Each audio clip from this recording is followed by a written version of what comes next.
Well, with us is Mr. Uday Kotak. Thank you so much for speaking to us, sir.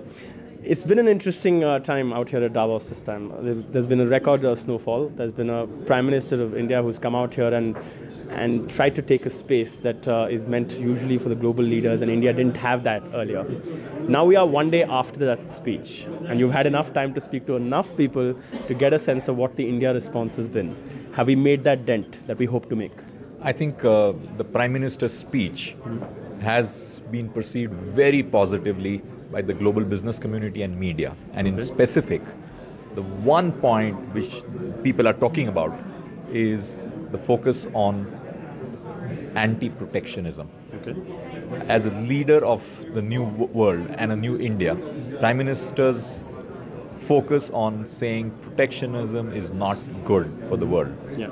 And that too from Davos is a very important signal to most world leaders around the world. And for India taking that bold stand, it's creditable. But it's a pivot that he's trying to take through protectionism to fill that void of global leaders. And I think more importantly, India has benefited by free markets and a global village in terms of getting a significant growth, say for example in our software services industry and many other areas.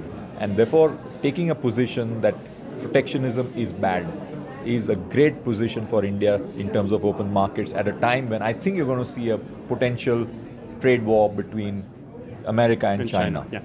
But having said that, India will have to stand by it and ensure that when domestic lobbies push for import tariffs and protection, India will have to stand by its word. Okay, a little bit more about protectionism. Some of the beauty of being out here at the World Economic Forum is that you can just walk in a session where Jack Ma is speaking right now. And I was just there 2 minutes back, and he mentioned something quite beautiful. And he said, the problem right now with the countries of the big countries in the world, the major economies, is that they're using protectionism, they're using trade as a weapon. And they should instead use it, for positive impact. But that's clearly not happening. Now my question to you is, how can both happen? How can you trade is a weapon that is used by countries like the US and China to get them to fall in line. It is a difficult one for them too, isn't it? My personal view is this is a zero-sum game and nobody wins and the world loses because you see inefficiency coming back. Finally, the consumer will pay more through protectionism. If America protects itself against China or vice versa, American consumers will pay more for goods.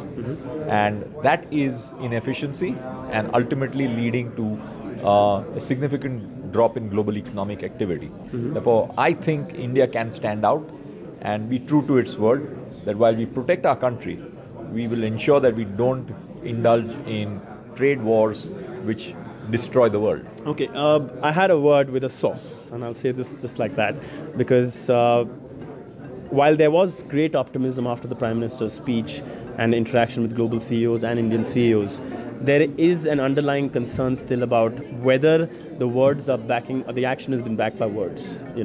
Are we that open as we are claiming to be for business to come in, investors to come in? Is there still a certain concern over some matters?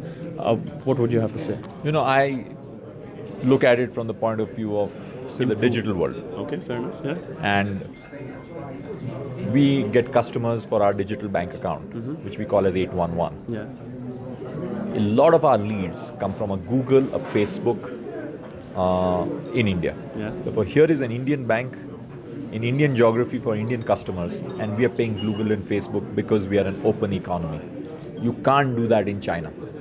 Google and Facebook are banned. That's the difference between an open economy and a closed and protected economy. Okay. And I'm proud of that. I don't mind paying it because they're giving me a value add. Okay. Now here's the concern then, because the Prime Minister actually said this. He said, in essence, he said big data, whoever has it, is going to control it. Right. Okay. Now, is that him trying to say that these Facebooks and Googles are dangerous for us? Or is he saying that the major economies are going to try to grab this big data and try to become more powerful than they already are? My answer is very simple. Data belongs to each customer. And therefore, we must have a policy framework which ensures the customer's right. An international policy framework. And certainly in India. And in terms of how global companies can use that data. So I think some rules of the game, both in India and globally, need to be put in place for use of data. At the moment, that doesn't mean.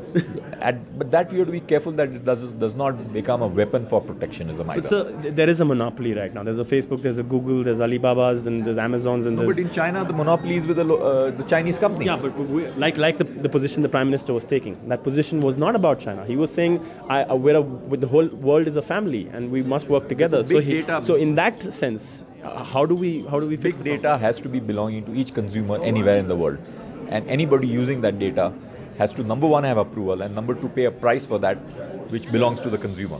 Okay. Okay. All right. Thank you so much for your time, sir. I really appreciate your time. Thank you, sir.